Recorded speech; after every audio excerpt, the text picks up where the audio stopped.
How's everybody doing? My name is Anthony Brian Logan, and today I bring you an update on the Coca-Cola How to Be Less White fiasco. The source material for Coca-Cola's training program that featured the How to Be Less White nonsense has been removed from LinkedIn Learning.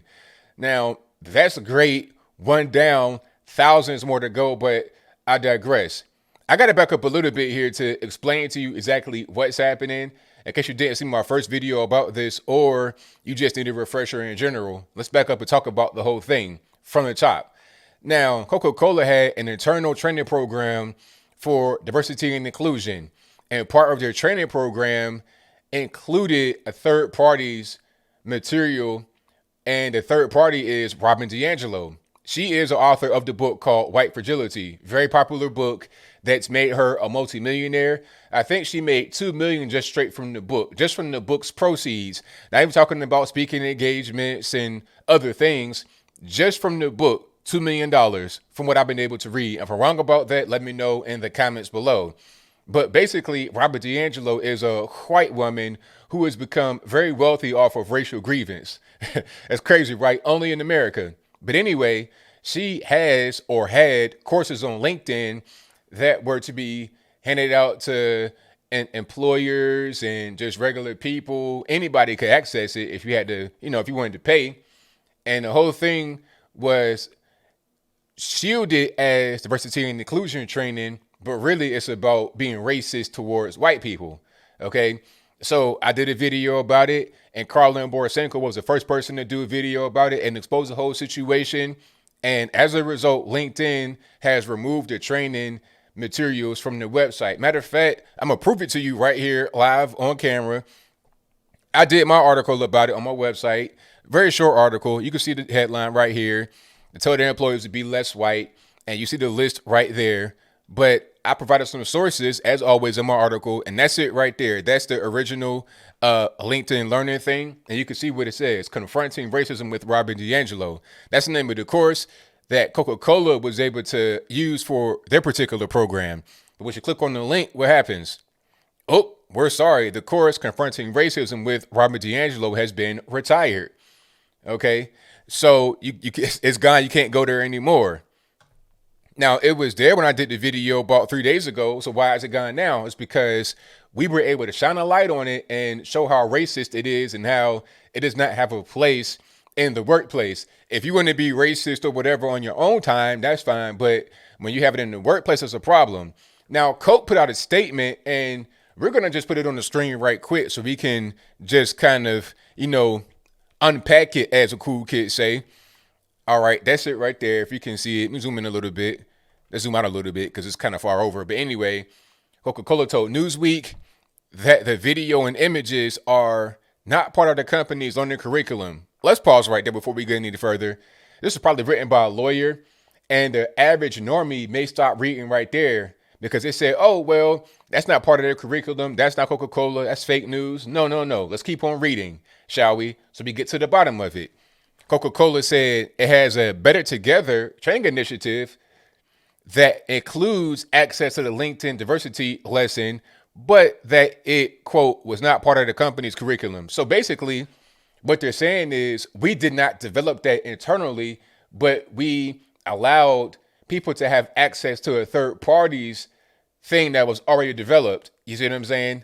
So, hey, it's not us. We didn't do it, but we have a whole program where that particular material was included that was done by a third party. That's what's going on. We will continue to listen to our employees and refine our learning programs as appropriate. So it was their learning program, but they did not develop it themselves. That's what it is. So yes, they did do this. Yes, they did try it, but it failed. And I think the reason why it failed is because of all the attention. My video that I did originally is blowing up right now. Karlin Borisenko, her video is blowing up. Her tweet, the original one that showed the slides, is blowing up. So they had no choice. And I think that's the appropriate thing to do. Some may try to call this cancel culture. We're trying to get Coca-Cola canceled or LinkedIn Learning canceled or who's that? Robin DiAngelo. Nah, it's about doing what's right. If we want to have a society that is, goes beyond this whole racism thing, then don't force it on us. If I want to be racist in the privacy of my own home or just in general, then that's fine. I should be able to do that. But I don't think it's appropriate for a company to force racism on you. Okay. I think that's wrong. It's the same way they shouldn't be able to force political opinions or anything like that. Let me be who I am. As long as I come to work, I'm not harassing employees, I'm not doing nothing crazy. That's all that really matters. Okay, I do my job well. I'm a good team worker, whatever. That's really about the long and short. I don't need to go to work and get told that, if I'm a white person, then I need to be less white.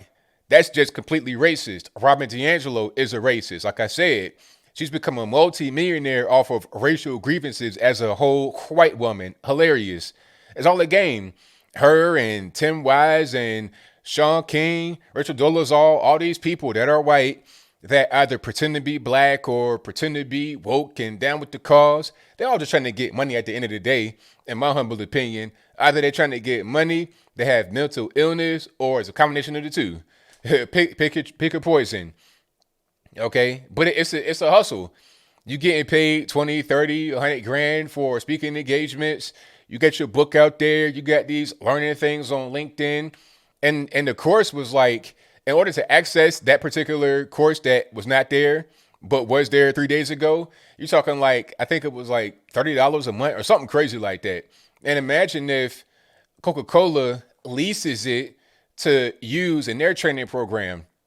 How much does that cost? Because in the slides that they had, it was their logo in the top right hand corner. So you got to pay for that. That's not free. You can't just put your logo on there for nothing. All right. You may be able to access it for a certain amount of money, but to put your logo on it and basically use it as yours, although it's not yours specifically because you didn't develop it, going back to the lawyer statement, that's going to cost some money.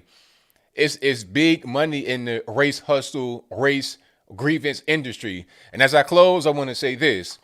There was once a guy, a very well-known guy, used to be a slave and came up from slavery, wrote a book about it and everything called Up From Slavery. You should read it. But anyway, there was once a guy that spoke about these race hustlers. They don't want the problems that they're talking about to ever end because the money is in the problem. If you have a disease that's out there and you got the cure, you could give the cure out for free and have the disease be eradicated. Or you could say, you know what, ain't no cure, and give something that's less than what the cure is to keep the symptoms at bay, but always require the person to keep coming back to you for that particular treatment rather than the outright cure that you have. It's more money in advancing the problem rather than solving the problem. Robin DiAngelo and these other race hustlers, race hucksters, your Al Sharpton, Jesse Jackson, all these guys, they're just trying to get money off of the problem rather than finding the solution. Or how about this, better yet, get out of the way. Without a Robin DiAngelo and these other nut jobs, these race hucksters, maybe there wouldn't be so much racial tension in the workplace and in America. Although there's not much, there is some, and what is there, I think is kind of manufactured, mainstream media, race hucksters, and more. But I think I'll leave that right there for now. And what say you? Are you glad that Robin DiAngelo's work on LinkedIn has been removed? If that's your viewpoint, let me know why in the comments below. Do you think it's enough? Do we have a lot more to go? If that's your viewpoint, let me know why in the comments below. Is it cancel culture? I don't think so. I think what's happening here is that people don't like this stuff. That's really what's going on. It's a free market speaking. I'm not a racist. I don't want to be called racist. I don't like racist things being pushed to me in the workplace. I don't think that LinkedIn, which is a place where you talk about, getting jobs and employment and, networking, that shouldn't be a place where you're able to pay for racist things that are used in the workplace. We shouldn't be encouraging toxic work environments at all. All right. That's just the opinion of myself and many others. And I think when you have the plurality of people, the majority of people that don't like toxic workplaces, that should be what we go off of. If nobody likes this stuff or the extreme minority only likes this stuff, then what are we doing by entertaining it? It doesn't make any sense.